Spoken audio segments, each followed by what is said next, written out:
आज का जो हमारा टॉपिक है वो क्लास 9th का ट्रायंगल से रिलेटेड है। ठीक है, इसे पहले हम लोग देख चुके हैं ट्रायंगल में कि the sum of the all angles of a triangle is 180 degree. अगर आप लोग नए हैं, इसको नहीं देखेंगे इस वीडियो को, तो आई बटन पे चले जाएगा, इसका लिंक आपको मिल जाएगा, उसको जाके आप देख सकते हैं।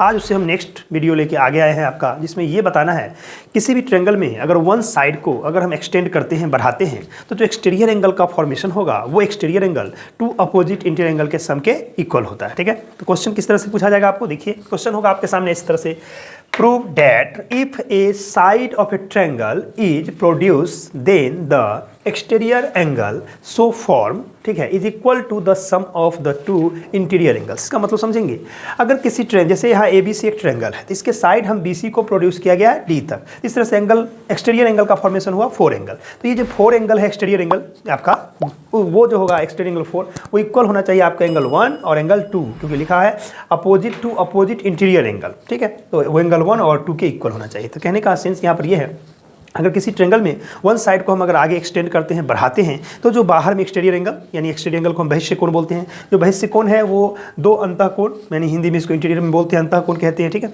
इसके बराबर दिखाना है। ठीक है, देखिए कैसे इसको हम इजी वे में प्रूफ करते हैं। सबसे पहले आप जैसा कि जानते हैं, थ्योरम में प्रूफ करने के लिए हमें कुल 4 स्टेप से गुजरना पड़ता है। स्टेप नंबर 1 फर्स्ट कि क्या दिया हुआ है, ठीक है। स्टेप नंबर 2 क्या प्रूफ करके आपको दिखाना है, और स्टेप नंबर 3 में अगर कोई कंस्ट्रक्शन है तो किया जाता है। ठीक है, और सबसे लास्ट स्टेज 4 आता है, जो है आपका प्रूफ के तौर पर उसको बताया जाता है। तो आइए देखिए स्टेप बाय इसको कैसे लिखते हैं। सबसे पहले हम यहाँ सॉल्यूशन लिखेंगे।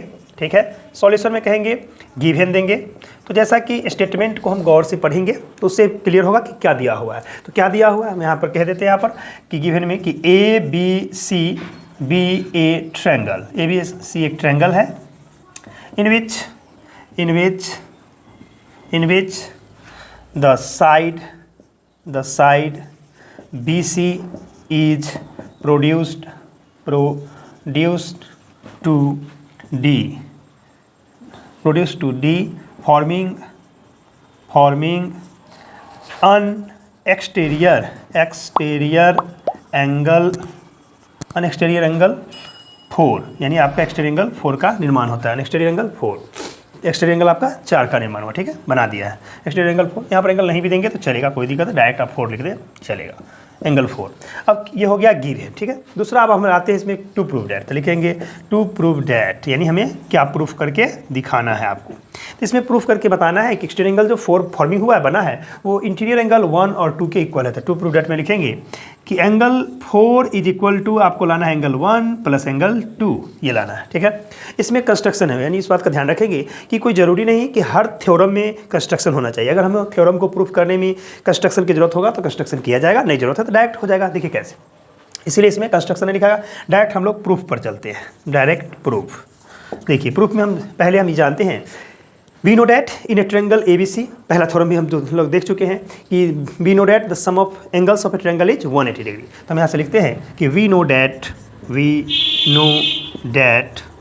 The sum of angles of a triangle is 180 degree. इसका मतलब हुआ कि हम लोग जानते हैं कि ट्रायंगल के तीनों एंगल का जो सम होता है वो आपका 180 डिग्री आता है। तो इसे हम लिख दिए कि we know that the sum of the angles of a triangle is 180 degree. इसका मतलब हुआ हम यहाँ से लिख सकते हैं कि देयरफॉर आपका जो angle 1 plus angle 2 plus angle 3 is equal to 180 degree. इसको इक्वेशन फर्स्ट ले लेते हैं। ठीक है, यानी इस ट्रायंगल ABC के तीनों angle, angle A, angle 1 plus angle 2 plus angle 3 का सम 180 डिग्री मान लिया। अब फिर हम कहेंगे कि अल्सो या एंड एंगल 3 प्लस एंगल 4 को देखिए, लीनियर पेयर से 180 होगा, तो कहेंगे यहाँ से कि angle 3 plus angle 4 is equal to 180 degree.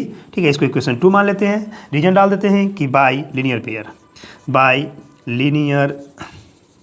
Pair angles, यानी लीनियर पेयर क्या होता है समझ लीजिए। अगर कोई लाइन, मतलब कोई रे किसी लाइन पे स्टैंड करता है और 2 एंगल का फॉर्मेशन करता है, तो दोनों एंगल का जो सम होगा वो आपका 180 डिग्री होगा, इसको लीनियर पेयर से कहेंगे। अगर किसी लाइन पे अगर 2 से ज़्यादा एंगल है एक ही तरफ, एक साइड में, तो उसके सम को 180 बोलेंगे, तो उसमें बोलेंगे स्ट्रेट लाइन एंगल्स। यहाँ पर 2 एंगल था 3, 4, इसलिए हम लोग बोले हैं, यहाँ रीजन दिए हैं कि बाय लीनियर पेयर एंगल्स। अब जरा गौर से देखिए इक्वेशन 1 और 2 का, इक्वेशन 1 का RHS आपका क्या है 180 डिग्री, इक्वेशन 2 का क्या है RHS 180 डिग्री। दोनों का RHS बराबर होने के कारण हमारा दोनों का LHS इक्वल होगा। तो हम लोग क्या लिख देंगे फ्रॉम इक्वेशन 1 एंड 2 से। तो लिख सकते हैं यहाँ से कि from equation 1 and equation 2 we have, यानी इसका मतलब हुआ कि इक्वेशन फर्स्ट और सेकंड से हम पाते हैं, क्या पाते हैं देखिए यहाँ पर लिख सकते हैं, यहाँ से आगे आके इस तरह से दोनों का RHS इक्वल था तो हम LHS को इक्वल करेंगे। तो क्या लिखेंगे angle 1 plus angle 2 plus angle 3 is equal to, इसका हो जाएगा आपका एंगल 3 प्लस एंगल 4।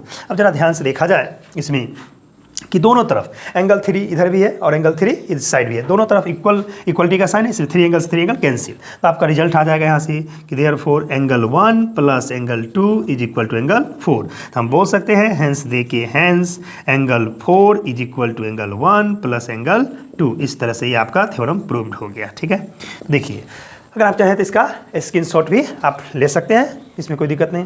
तो हमने क्या देखा इस थ्योरम में, हमने देखा कि अगर किसी भी ट्रायंगल में वन साइड को अगर हम प्रोड्यूस करते हैं बढ़ाते हैं तो जो एक्सटीरियर एंगल बना, जैसा कि इस फिगर में आप देख रहे हैं एक्सटीरियर एंगल क्या बना 4, तो ये 2 अपोजिट इंटीरियर यानी जस्ट 3 को के बगल में 3 है 3 को छोड़ दीजिएगा, इन एंगल 1 और एंगल 2 के सम के इक्वल होता है। इस पर एग्जाम्पल में क्वेश्चन भी पूछा जा सकता है आपसे, क्या कैसे रहेगा क्वेश्चन में सपोज कीजिए आपका एक्सटीरियर एंगल दिया रहेगा, एक एंगल इसमें दिया रहेगा, आपको ये एंगल निकालना है, या ये एंगल दोनों दिया हुआ है तो एक्सटीरियर एंगल पूछा जाएगा, यानी तीनों में एक रिलेशन होगा। तो इस तरह से क्वेश्चन पूछेगा, कभी एक्सटीरियर एंगल दे देगा, एक इंटीरियर एंगल देगा, दूसरा इंटीरियर एंगल पूछेगा, या दोनों इंटीरियर एंगल दे देगा और तब आपको एक्सटीरियर एंगल पूछेगा। तो हम इस तरह से डायरेक्ट आप इस फॉर्मूला का यानी इस थ्योरम का यूटिलाइज करके हम इसको बना सकते हैं। ठीक है, इस वीडियो में आज यहीं तक।